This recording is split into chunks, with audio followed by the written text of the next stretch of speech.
G'day everyone, this is Jackson Millan, the Wealth Mentor, the co-founder and CEO of Aureus Financial. G'day guys, it's Panetta here, the co-founder and COO of Aureus Financial. And welcome to another episode of Ask Aureus Anything, our live weekly Q&A. We are up to the 9th episode, so very, very exciting times. Yeah, we've been we're getting more reach. We've been getting a lot of activity on our Facebook and on our YouTube.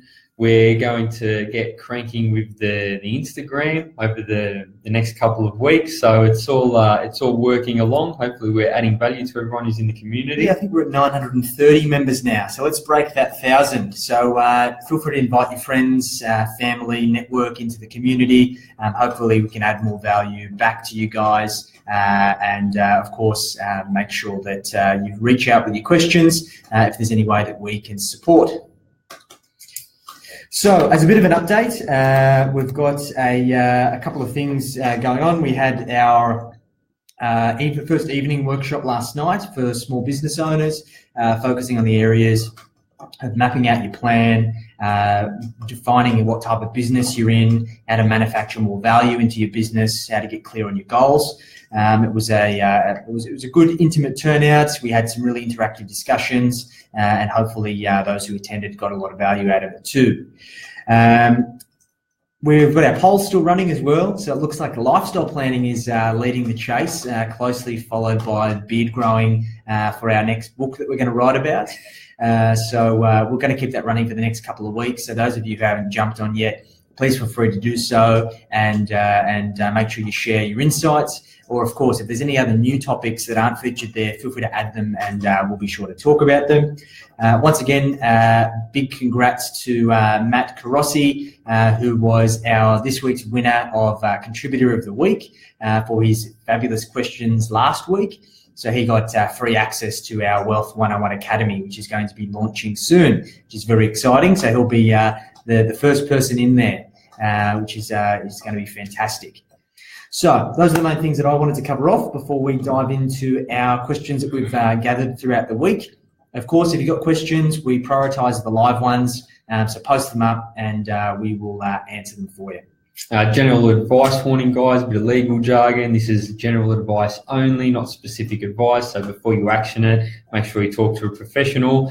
And Peter Arcuri is busting our chops for the lotto numbers. Peter, I can't help you. I don't have the lotto numbers. I don't know what to say to you. Right? Just select all the numbers. You're bound to win. All right, so let's dive in. So on the theme of last night was obviously a lot about small business. And the common theme for most of the people that attended was people found it really difficult to have a separation between themselves and their business, particularly if they were sole traders or just in kind of early stages of growth in their business, that it was very, very hard for them to distinguish the difference. And we kind of spoke about some concepts around how do you create value in your small business, and are you in a cash flow business or a growth business, which we covered in last week's Q&A. But one of the questions that came up was, how can I manufacture more value into my business? And this is a really important thing. For many business owners, creating value is sometimes hard to put a number on. And particularly in the world of getting business valuations, and for an unskilled accountant, who more often than not are the ones that are doing these valuations anyway, there is no real clear objective methodology. So it's sometimes really hard to put a value on your business. But simply, one of the key ways that you can add a significant amount of value to your business is through the documentation of systems and processes. And this will lead on to a couple of other questions that we've got later on. But a lot of business owners go through their entire business journey without documenting how they do things, and without creating a standard go-to method of how things get done in the business. All of the intellectual property is stuck in their head. And the way we've got to look at it is that it's been proven that there's people out there like you that probably don't have as much experience in their business, that probably haven't suffered as many hard knocks because they haven't got that far yet, that would pay really good money for all of your intellectual property. And being able to not only create it to help your team and your business, but potentially be able to create a passive income stream for you to be able to on-sell that intellectual property under a subscription type model is a fantastic way to manufacture value into your business. So here's how to go about it. First things first is you want to create an intranet. And you can do this very, very easily. I'm sure a lot of you have been in corporate. As soon as you hear of intranet, you think of this big, huge beast that your corporate that you work for has created that you've never been into. Most of them are called Moodle or Noodle or Udle or something along those Oodle lines. And they're terrible because they're not user-friendly. They're not searchable. It's really hard to find the answers. So you need to create something simple using a tool called Google Sites. You can set up very, very easily, and there is a template that you can get. Shout out to Peter Moriarty from IT Genius. He sells a template very, very cheap that you can get access to get you started on creating your intranet and allowing you to teach you the systems for writing systems. It makes it very, very simple. We've implemented a very similar methodology into our business, and we go through documenting all of our processes every single week. Every single member of our team contributes. So this is something you can task to your staff, or if you're a one-man band or one-woman band for that matter, take some time, 30 minutes a day, to record yourself doing something in your business, and it will help you speed up the process as you continue to scale.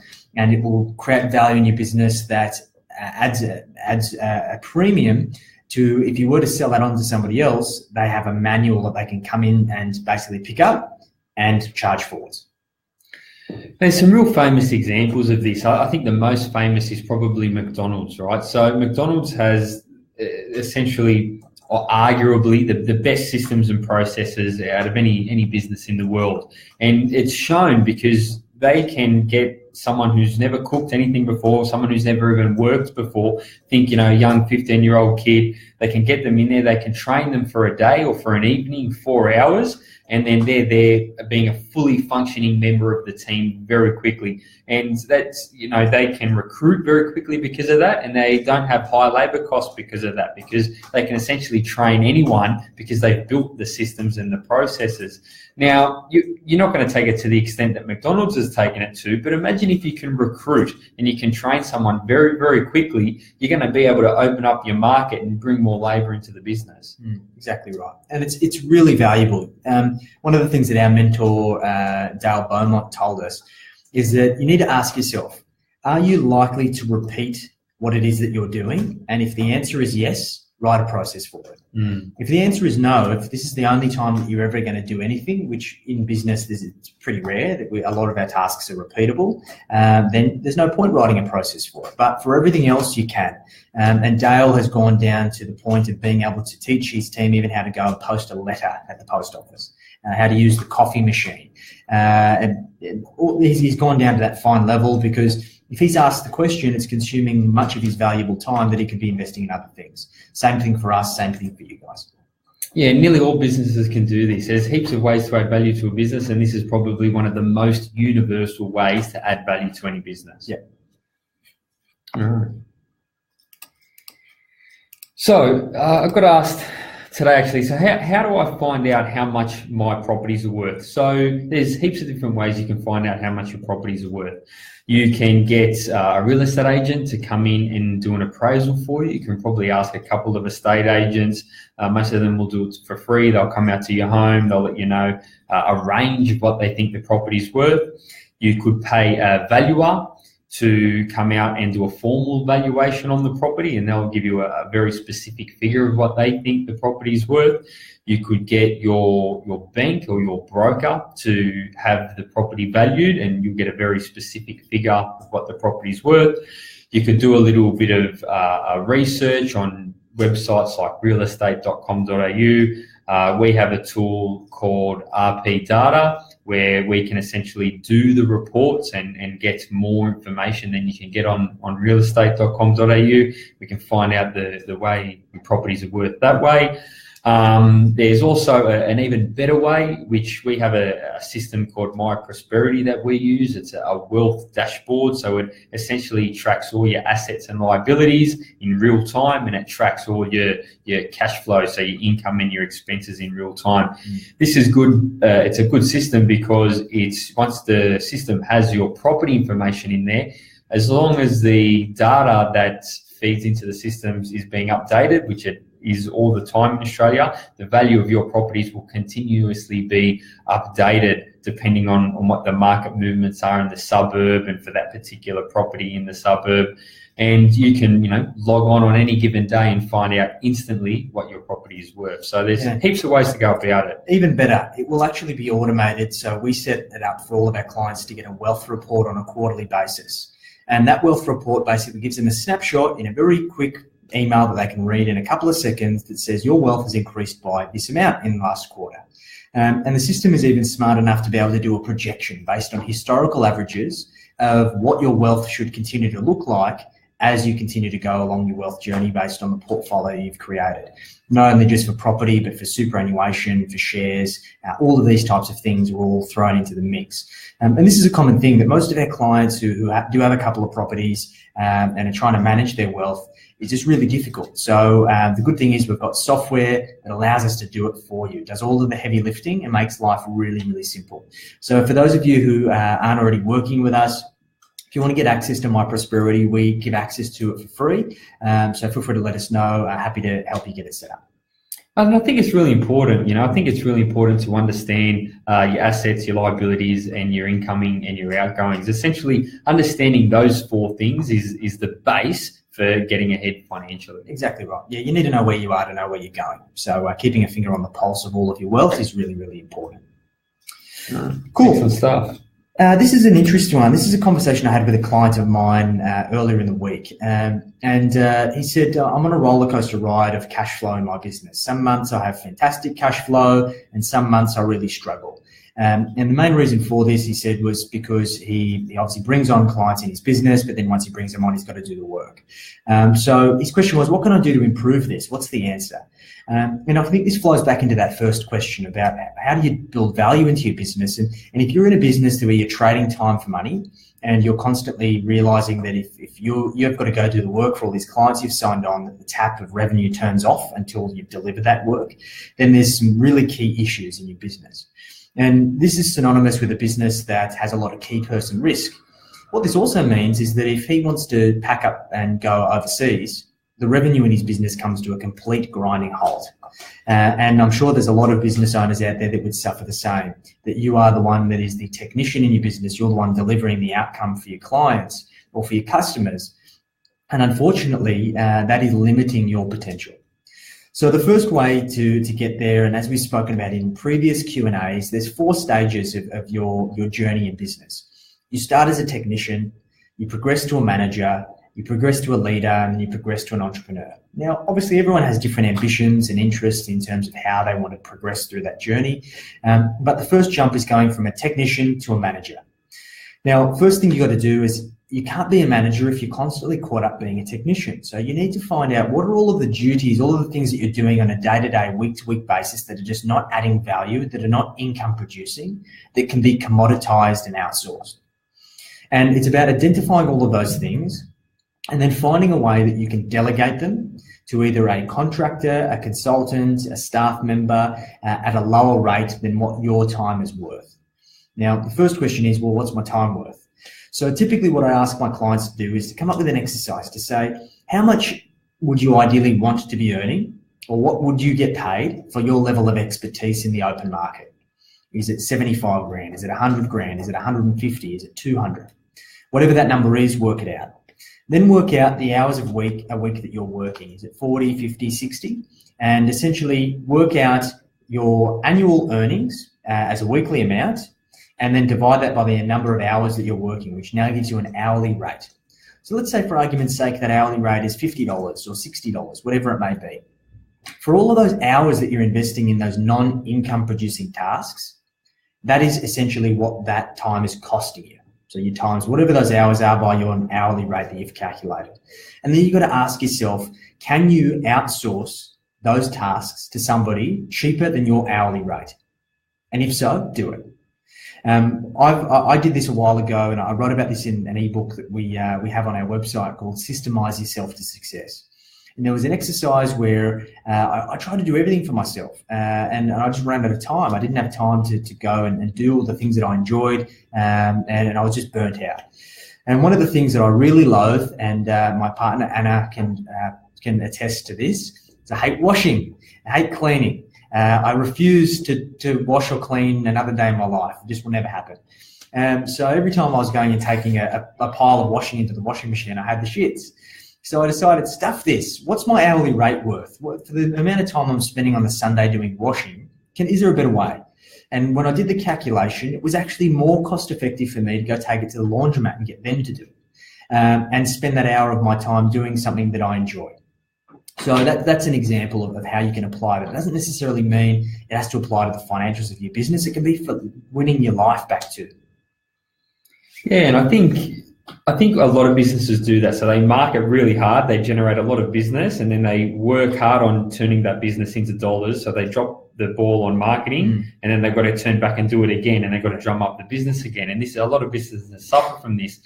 This comes back to knowing what your numbers are. You need to understand how much you need to market to generate the amount of business that you need, and then how long it takes you to turn that business and that opportunity into dollars in the bank. And it's about keeping the pipeline full from the top and continuing to fill it up, not fill it up, bleed it, fill it up, bleed it. And if you're not managing these numbers, then you're always going to be in that cycle. You're going to have good months, bad months, good months, bad months, and that's not good for anyone. Yeah, and this plagues service businesses particularly. Another tip for you guys is that if you're in a service business, you need to decide, especially in that technician position, are you a hunter? Are you somebody that's out there drumming up new business, or are you the one that's delivering on the promise?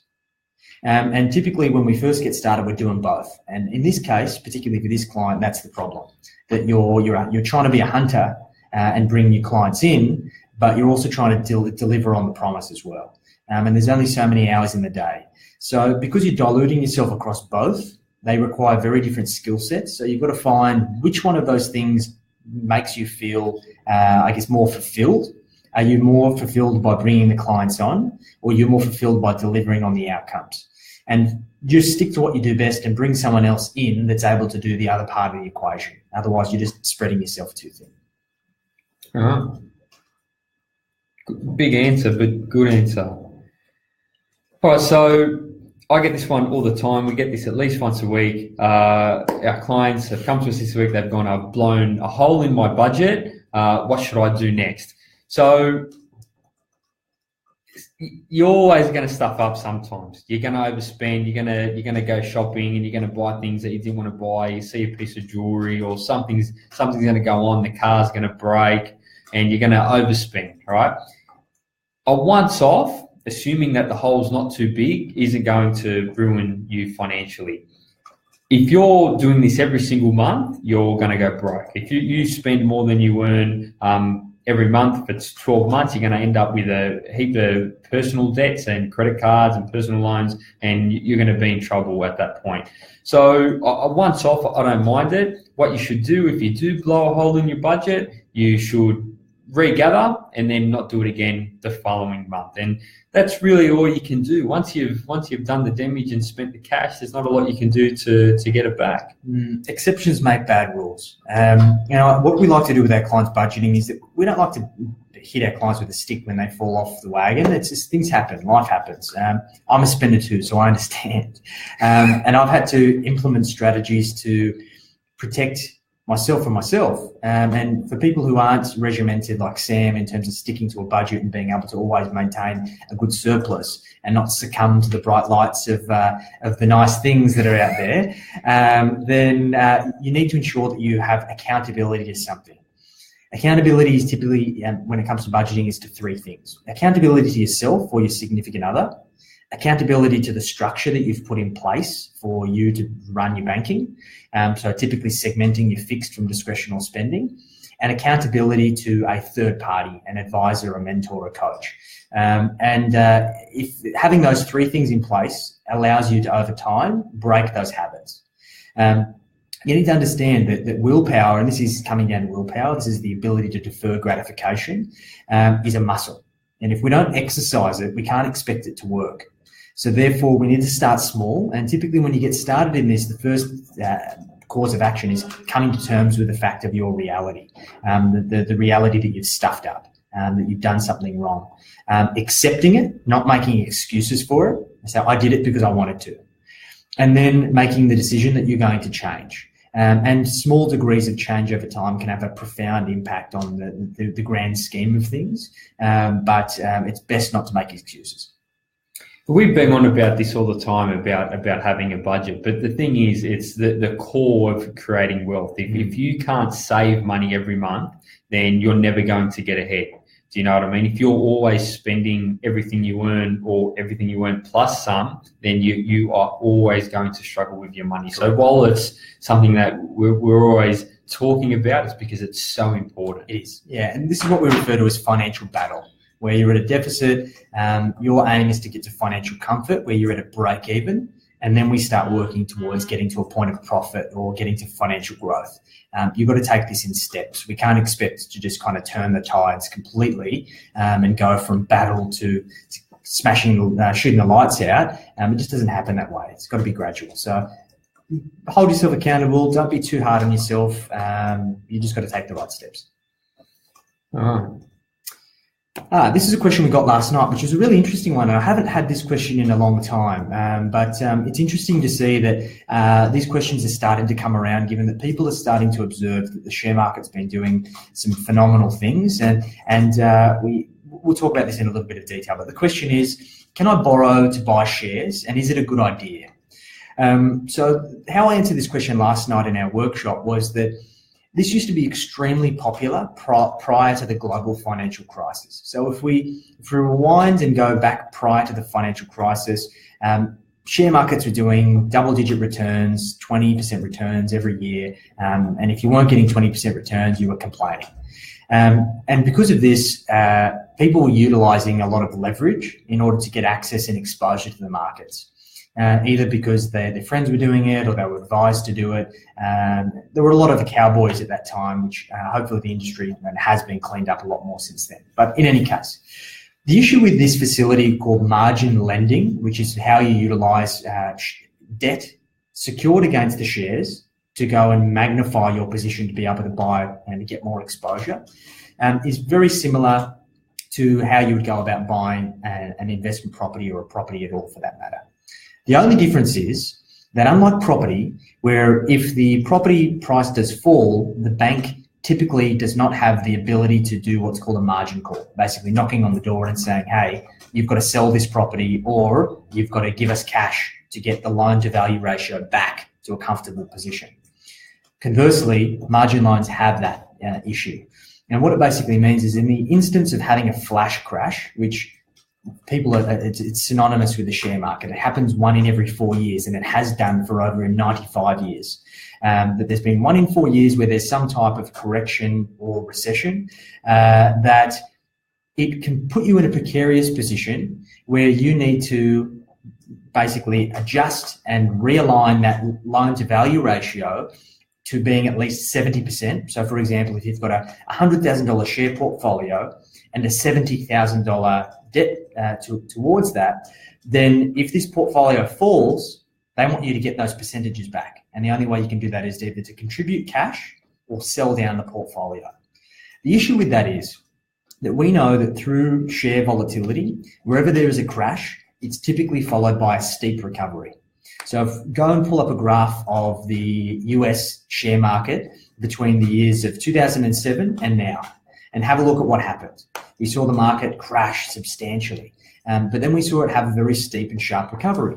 So if you're forced to be in a position where within 24 hours, you've got to either decide to find cash to fix that position or basically sell down a big portion of your portfolio and what's called crystallize your losses, that's a very bad position to be in because that you're not going to be able to experience the upside of that recovery off the back of it. So to answer your question, yes, you can borrow. We typically would always advise against using a margin lending facility to do it. If you are a sophisticated investor and if you have equity in existing properties, we have utilized the debt secured against property and utilized that money as being redrawn to go and buy shares, which can be a really effective strategy depending on your situation. As I said, a more high risk strategy.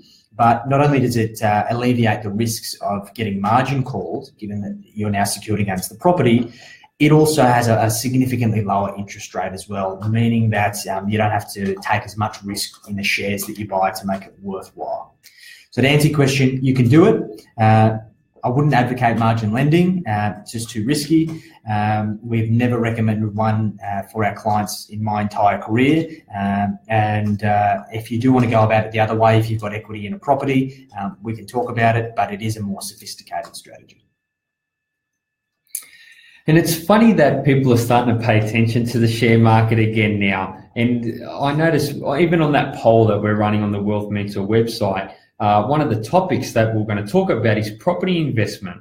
Hardly anyone's voted for it. They can't get the money to fund it. If we would have done that 2 years ago, it would have had 3,000 votes. It definitely would have been, without a doubt in my mind, it would have been the highest ranked thing. That's what everyone wanted to talk about. Everyone wanted to talk about property investing. Yeah. You know, fast forward a couple of years, property markets have slowed down. I think the latest report that's come out is that over the past 12 months, the only capital city that's actually gone up in value has been Hobart. So essentially all the other capital cities have lost value, and people get bored very quickly, so they don't want to talk about property anymore. And now you're starting to get people, they want to talk about shares all the time. And you know, last night we borrowed to get into shares. You can see that interest is being sparked again. And you know what? You might even see the stock markets perform okay if this amount of interest hangs around. Yeah, the point that I left on last night was follow principles of investors that have lived and breathed the stock market their entire lives. So go read about Warren Buffett. And one of Warren Buffett's most common sayings is that be fearful when others are greedy and be greedy when others are fearful. And this applies to both property, share markets and business. And has been a principle that has allowed Warren to build a multi-billion-dollar empire across the course of his life. So I would always, when you approach these things, try and follow that mantra. We've seen share markets do tremendous things since the global financial crisis. As you mentioned before, there is always typically some type of correction, one in every 4 years. So don't invest into any growth-based investment, whether it be property or shares, if it's just a short-term type of speculative thing to get a quick win and get out. This is a long-term play, and you need to be willing to weather the storm in terms of short-term volatility, because it will happen. Yeah, I think that the thing with stock markets, everyone thinks it's sexy, right? So they think it's fast-paced, and that's how you need to treat it. But the best results are just by treating it really boring and just putting your money there and not touching it for 10 or 20 years, similar to how people invest in real estate. But they've got this, you know, this glorified speculation that, you know, the Wall Street movies have sort of pumped up. But it's a good way to lose your money, but it doesn't get good results over the long term. Buy and hold, guys. That's what it's all about. All right. So this is another question that we got last night. One of our guests said, so where do you guys invest? Look, I guess on a big picture, before we get into where we're putting our money, I think there's 3 ways that you can grow your wealth. You can grow it in business, so owning private business. You can grow it in real estate, so commercial or residential investment. And you can grow it in the share market, so managed funds or direct equities, all those other different ways. Besides those 3 asset classes, there's not really a lot of things that people can do to grow their wealth above inflation. Typically, you know, bonds and cash and things like that doesn't really outperform inflation over the long term. For myself, so I have all my super is in managed funds, so it's all invested in shares. A lot of my wealth's tied up in Aureus, obviously, in private business. And then there's the residential property portfolio, where predominantly that's where majority of all my money's tied up, in residential property. And then I always hold a pretty substantial amount of cash as well, just in case. It makes you feel safe, and if an opportunity comes up, you've got the cash there to take advantage of it. So that's how my cash is tied up. Yeah, and for myself, very similar. Typically, when you're a business owner, you get to a position where the value that you can manufacture in your business through investing into it is going to get you typically the biggest return on investment, but of course with the relative amount of risk. And of course, our strategy is to try and make sure that we can put as much into Aureus as we possibly can to get it where it needs to be, and of course, be able to reap the benefits off the back. In terms of my personal portfolio, typically index style investing through a provider called Vanguard, which currently manages like $6 or $7 trillion globally. And I know that index-based investing is not only a low cost and tax-effective way to invest, but it doesn't require any of my time in order to manage. All I've got to do is contribute to it. And of course, property is kind of the staple of my portfolio. But once again, when you've started a business, borrowing is always very tough. No borrowing here. No borrowing here. So we're going to have to park that for a year or two before we buy any more property. Yeah, and I think what most people, especially over the past 5 years or so, they've only known property. That's all they've done, and they've used the same tool over and over again to create wealth. And now that property's not working, they just throw their hands up and go, "Well, I'm not going to create any more wealth until property becomes easy again." But it shouldn't be the case. Let's say you're PAYG, you work for someone, you can't borrow any more money, you've already got money in the property markets, you've already got some debt, you're maxed out. Well, you really should think about managed funds and things like that, because you can continue to grow your wealth. And to take it one step further, if you're a business owner, then you've got this perfect asset sitting there. You just need to work it as hard as you can. So there's always an opportunity to continue to get ahead. You shouldn't be too stubborn as to how you grow your wealth, I believe. Yeah, I agree. All right, this is an interesting one. So the question is, at what age should I consider an estate plan? And an estate plan, for those of you who aren't aware, is basically having wills and the relevant legal documents in the event of the unforeseen. And typically, I don't like to base this on age. It's typically based on your personal situation. And there's a couple of key events that will ultimately dictate whether you need an estate plan. So the first one is, do you own any property? Is really the first one. And typically, if you've got property that is either owned in your name entirely or what's called tenants in common, meaning that your share can form part of your estate. If you have a joint tenants property, by default, the shares in your property interest go to the other party or parties in that ownership in the event that you pass away. So it can't form an estate asset anyway. Do you have children that are dependent on you is the second consideration. So when it comes to having an estate plan, particularly when you've got others more than yourself or your spouse to think about, we need to consider the implications associated with the upbringing of your children. If one of you passes away, of course, the responsibilities are going to fall back on your surviving spouse, but we understand that life can potentially result in some pretty terrible situations. So we also need to consider for the unlikely event if something happens to both you and your partner.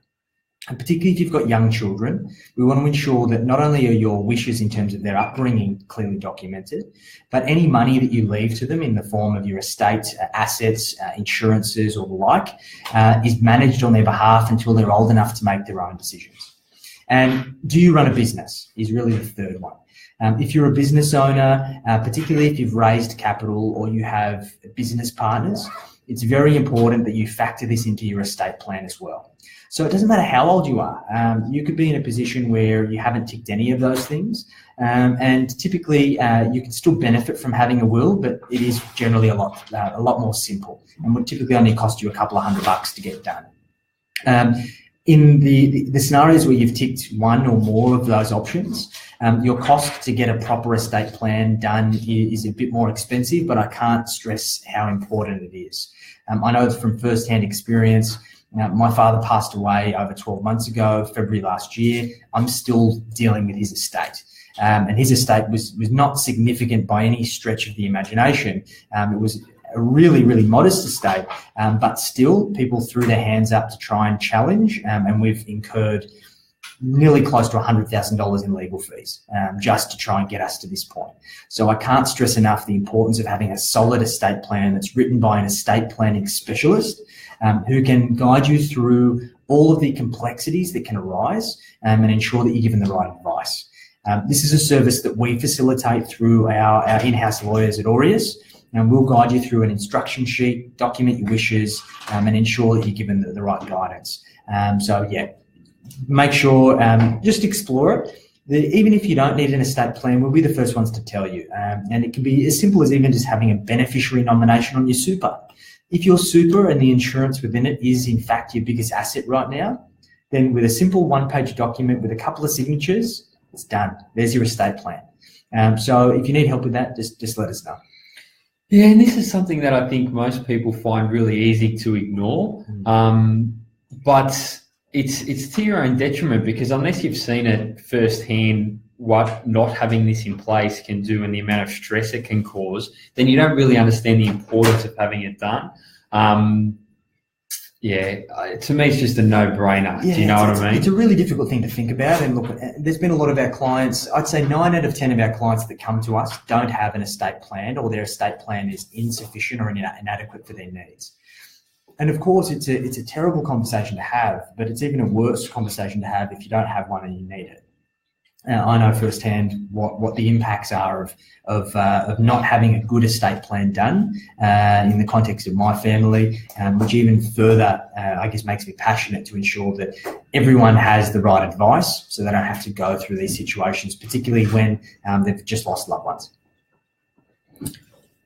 All right. Fuel for thought, eh? Yep, definitely. Oh, so this is another question we got in our workshop last night. This was actually a question that we asked all the attendees, and everyone got it wrong. Surprise, surprise. So we asked, what is the better investment for cash flow, property or shares? So like anything else, it's not black and white, all right? So if you're a property developer and you know how to fit 10 dwellings on a block and 10 little one-bedroom units, you're probably going to get some good cash flow out of it. But let's say for the standard investor, if you're looking at a house on the northern beaches, let's say a typical $1.5 million home on the northern beaches, you might get a yield of 3% if you're lucky out of that. So that's about 45 grand a year in income, in rent. But you got to factor in costs on that. So let's say you factor in 1% of the value of the property in costs. So you walk away earning 30 grand a year from a $1.5 million investment, which is a yield of about 2%, which is not very good. If you were to have that same, 1.5 million invested in managed funds, what can we get today out of a managed fund in yield? So here's an example. If we went and got, say, an index fund of the ASX 300, we would typically expect, if we look at, say, a high yielding index fund, so there is a provider out there that does this, Vanguard offers it, we can get in the vicinity of about 7 to 8% after franking credits, meaning that the company has already paid 30% tax. So if you're getting 8% on your $1.5 million property, you're getting 60 grand in income and not 20 grand in income anymore. So no, it's 30 grand. Sorry. So you're getting nearly double the amount of without the headaches in cash flow from your managed fund than you're going to get from your property. The thing is, it doesn't mean that, even though it yields more, it doesn't mean that it's necessarily the better investment, because essentially for that managed fund, you wouldn't be able to borrow much, or we wouldn't recommend borrowing against the managed fund. Whereas that property, you might be able to make a 10% deposit, borrow 80% and, reap the capital growth out of that. If you're borrowing against the property though, at 80% on a $1.5 million property, not only are you not going to get any cash flow out of it, but it's going to be substantially cash flow negative. So it might cost you 30 grand a year to hold. So these are the sort of things that you need to weigh up. And it's more about understanding, do you need more capital growth, or do you need more cash flow, and then investing to achieve your goals, not picking the asset and then working out your goals from there. Yeah, and this is about having a robust strategy. It shouldn't be property or shares, and I kind of find it funny when people have this debate, trying to fight them against each other. It's not about that. We believe in a core satellite strategy. The core of your portfolio will always be property. The reason why is it's relatively safe if you're buying in good areas. We can leverage against it. It's been pretty stable, gives us consistent performance. It's not going anywhere. And for satellite investments, we look at investing in typically index-based investing across the entire world: Australian shares, international shares, emerging markets, small companies, bonds, listed property, infrastructure. We can get exposure to all of those in hundreds of countries across the world with thousands of underlying investments extremely cost effectively. For example, based on Sam's example, holding a property might cost you in the vicinity of 1% per annum. If we buy indexed investments, they typically charge you between 0.2 to 0.3% per annum for the money that you have invested. So from a cost perspective alone, it is substantially cheaper form of investing. So this is the way that we approach it. We want all of our clients to be able to have both. All right, good question.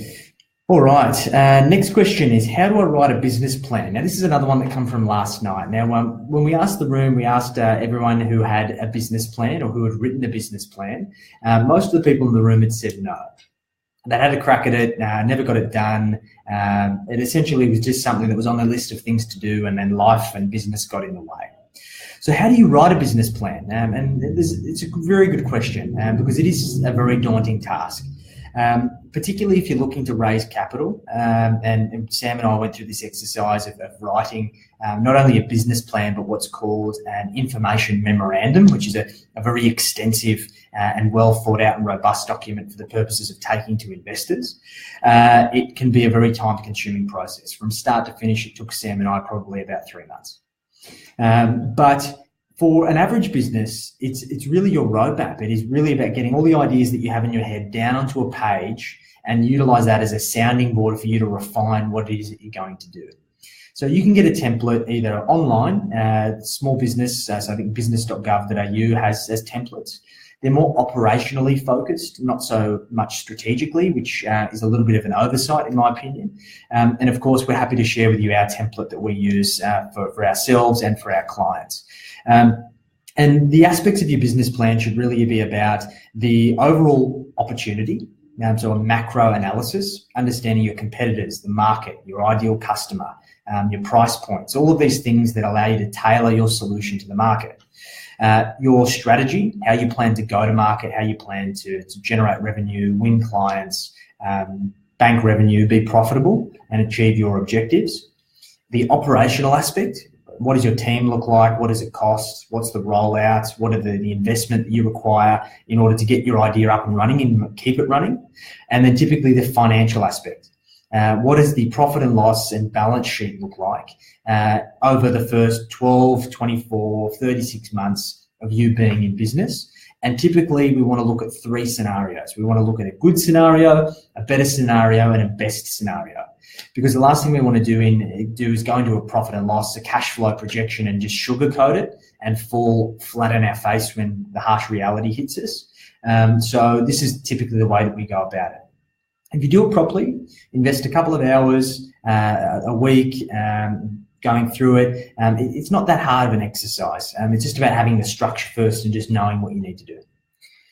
Yeah, and it's not only is it important to get your thoughts down on paper, but it's actually got some really tangible benefits as well. So part of our strategy in Aureus is to acquire other smaller financial services business and amalgamate them into Aureus.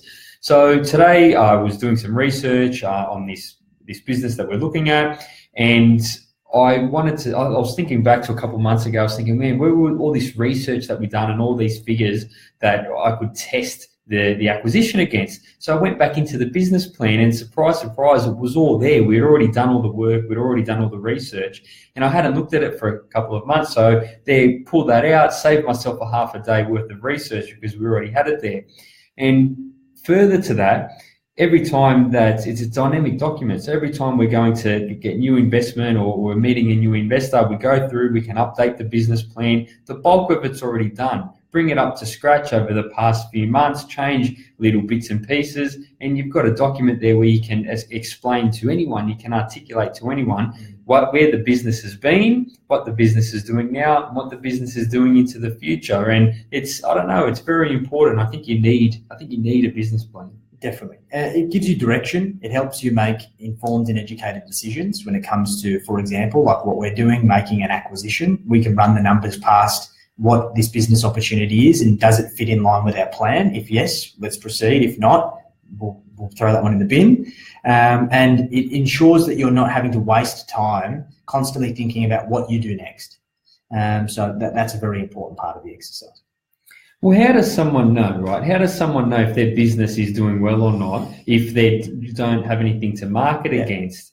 Do you know what I mean? If you don't know what your end goal is and what the steps that's going to take you to get your end goal, you think in 12 months' time or 24 months' time, I want to earn X amount of money, so I've got enough a deposit to buy a home and I've got the income to support the loan application. If you don't know, what you need to get to and you're halfway through this year, how do you know if you're on track to your 2-year goal? So to me, it's a no-brainer. Well, here was the thing, right? I caught up with a client today, and we'd gone through some processes of building their kind of financial plan for what they wanted to achieve personally. And given that they're a business owner, it was about reverse engineering it back into their business to work out whether their business could actually allow them to achieve those personal goals, and what KPIs or metrics we needed to set up in their business to ensure that their personal goals became a reality. And from the numbers that we crunched, we actually said that we could do it in 12 months. It wasn't going to be easy, but we could do it in 12 months. And they were pretty ambitious goals, but we had the roadmap now. And the client basically said to me, he goes, wow, I actually thought that you would tell me that this would take me 3 to 5 years to do. So if we didn't have that plan, if we weren't able to create that roadmap, there could have been a 3 to 5 year differential for that client achieving the things that they ultimately wanted. And we do this on the basis of a formula that one of my mentors, Barry Magliaditi, once taught me, and that he learned from one of his mentors, which is the 10x formula. Whatever thing that you're trying to achieve in your life, in your business, you should 10x it. So times it by 10. And although it may seem really scary and kind of overwhelming, it is pretty much certain that in pursuit of it, even if you do fall short of the 10x, it's going to still be substantially higher than the goal that you set in the first place. So our goal in our business is to create a $100 million business in 3 years. That's our 10x.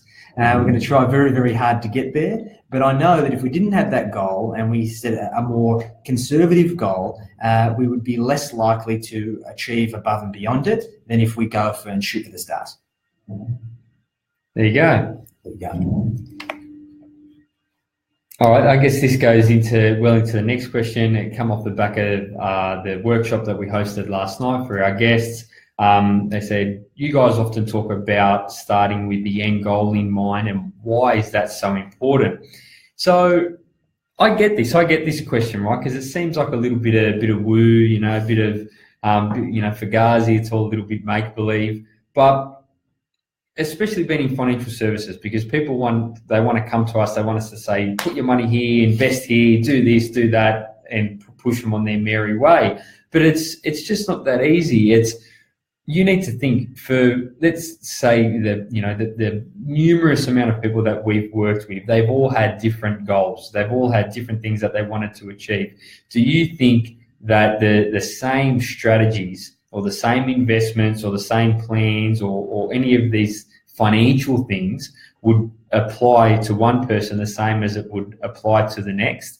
If you had a 60-year-old couple come in here that they want to start generating some cash flow for retirement, or a late 20s couple that have come in here, they got married and they're trying to buy their first home, do you think their plans are going to be the same or the strategies are going to be the same? There's no way at all. And that's why you need to articulate about what it is you're trying to achieve and then work backwards from there. And that's why setting goals and starting with the end in mind is so important. And it's such a big part of what we do here at Aureus. And this is the biggest problem for most people. People seem to be scared of coming to terms with what they want. For one reason or another, something gets in the way of a lot of us taking the time to really think about what motivates us, what drives us in pursuit of what it is that we're trying to achieve. Is it financial freedom? Is it buying our time back, spending more time with our family, experiencing the world, giving back to the community? All of these things, we all have different priorities and goals. But unless we come to terms with them and define them, how are you going to stick the course of your plan in pursuit of nothingness? You don't just accumulate wealth and plan financially for nothing.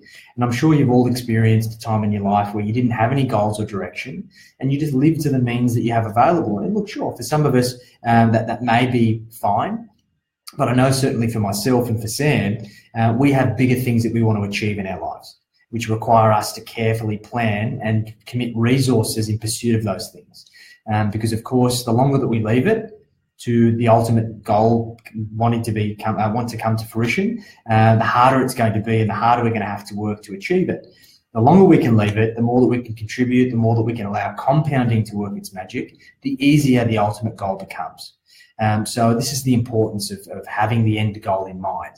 And there is a reason why you think that kind of voice in your head screams at you, oh, this is stupid, don't waste your time. It is a defense mechanism of your thinking brain, your strategic brain, trying to protect you from yourself. So you need to push beyond that, go against the grain a little bit, and get comfortable with asking yourself what you want. And when you can be comfortable and confident to answer that question consistently as soon as you're prompted, that's when you're already on the path to setting yourself to success. You know, there's so many things running through my mind right now, right? And I can see some people that are sitting here, they're watching this and they go, well, my goals aren't that ambitious, so I don't need to plan. Well, let's say that you want to get married, you want to raise kids, you want to buy your home and pay it off one day, and you want to have a comfortable retirement and not live on the pension, right? And you know, you're going to retire at 65 and live for 30 or 40 years on not a lot of money, and you know, it's going to be a tough existence. So for most Australians, that's their ambition, right? But when you got house prices in Sydney, average house price is $1.5 million, and when you need, you know, $1 or $2 million in your super to be able to retire comfortably, you still need, that's pretty lofty goals. You still need some planning. You still need some strategy to achieve that. Don't worry that your parents or your grandparents or your great-grandparents bought their first house for a sheep and a head of cattle, and they retired and then went on the pension, and they probably didn't live much longer than after they retired, because the world's changed. It's not the same anymore. So to live, most people live very good lifestyles while they're working. But if you want to continue to live a good lifestyle post your 50, 60, 70-hour weeks, then you need to, you know, plan for that. And the other point that was running through my head is, I think a big part of the people that hate this end goal thing is business owners that are in their 30s or in their 40s. They've been at it for a long time, 10 plus years, and they're just absolutely jaded by it. And they, you know, what are you trying to achieve? And they go, well, I just pay the bills.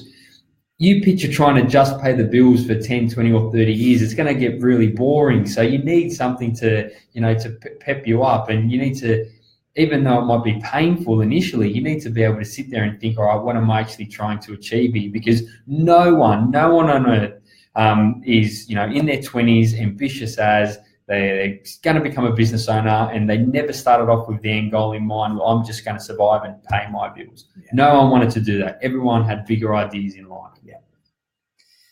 Good point, mate. Yeah. All right. So next one. This is one we get quite a bit for those of you who haven't started a family yet. So how much should I save in order to start a family comfortably? And this comes down to a couple of factors. Typically what we do with our clients is that we go through an exercise of doing a pre-baby and a post-baby budget. And to the best of our ability, we try and factor in all of the things that are going to come up. Obviously, the initial costs of getting set up, buying cribs and baby clothes and an abundance of nappies and all of those types of things. And of course, all of the costs that are going to be post. And it's also about considering that scenario based on what you and your partner intend to do in terms of your employment. Is it your aim to be able to take 3 months off and then go straight back to work and utilize daycare or family? Is it your intention to take a year or more off? And all of those scenarios will ultimately determine a different outcome. The more time we have to plan for these scenarios, once again, the easier it is for us to be able to create enough of a plan around this to support you. Because what I've found, of course, starting a family can be stressful, although it's very enjoyable and fulfilling. Having the added financial burden on top of that for not planning accordingly can be really, really tough. So I advocate doing the pre and post baby budget.